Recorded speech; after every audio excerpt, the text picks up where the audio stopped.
రాష్ట్రంలో జనాభా పెరుగుదలపై పదే పదే హెచ్చరికలు జారీ చేస్తున్నారు ఏపీ సీఎం చంద్రబాబు. ఉత్తరాది రాష్ట్రాలతో పోల్చితే ఏపీలో జనాభా ఆశించిన స్థాయిలో పెరగటం లేదని, ఇదే పరిస్థితి కొనసాగితే భవిష్యత్తులో ప్రమాదం తప్పదని ఆయన హెచ్చరిస్తున్నారు. తాజాగా తొలి వెలుగు సభలో సైతం దీనిపై గట్టిగానే హెచ్చరించారు. ఉత్తరప్రదేశ్, బీహార్ మాదిరిగా ఏపీలో సైతం జనాభా పెరగాల్సిందేనని తేల్చి చెప్పారు.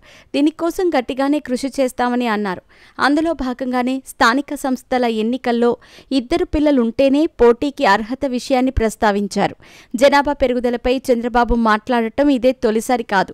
ఇటీవల పలు వేదికలపై చంద్రబాబు ఇదే అంశాన్ని ప్రస్తావించారు. దీంతో చంద్రబాబు దూరదృష్టితో ఈ వ్యాఖ్యలు చేస్తున్నారని అర్థమవుతోంది. గతంలో 2 హద్దు, 1 ముద్దు అన్న నినాదంతో జనాభా నియంత్రణ సాగింది.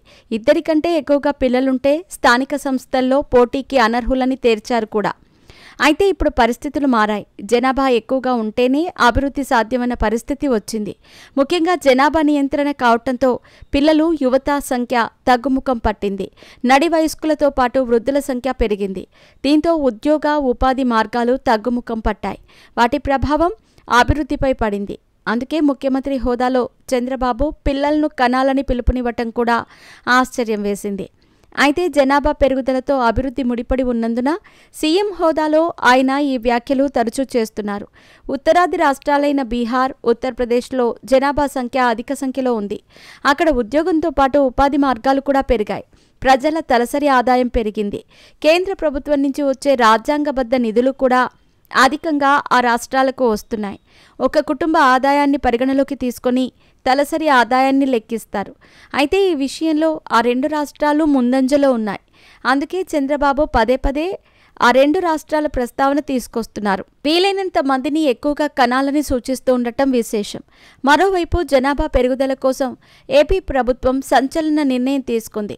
గతంలో 2 కంటే ఎక్కువ మంది పిల్లలుంటే స్థానిక సంస్థల ఎన్నికల్లో పోటీ చేయటానికి అనర్హులుగా పరిగణించేవారు.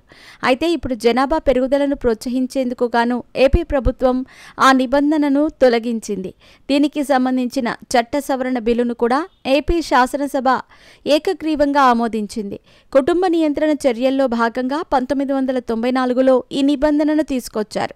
అయితే సంతానోత్పత్తి రేటు తగ్గటం, వృద్ధుల సంఖ్య పెరగటం వంటి కారణాల వల్ల ఏపీ ప్రభుత్వం ఈ సంచలన నిర్ణయం తీసుకుంది.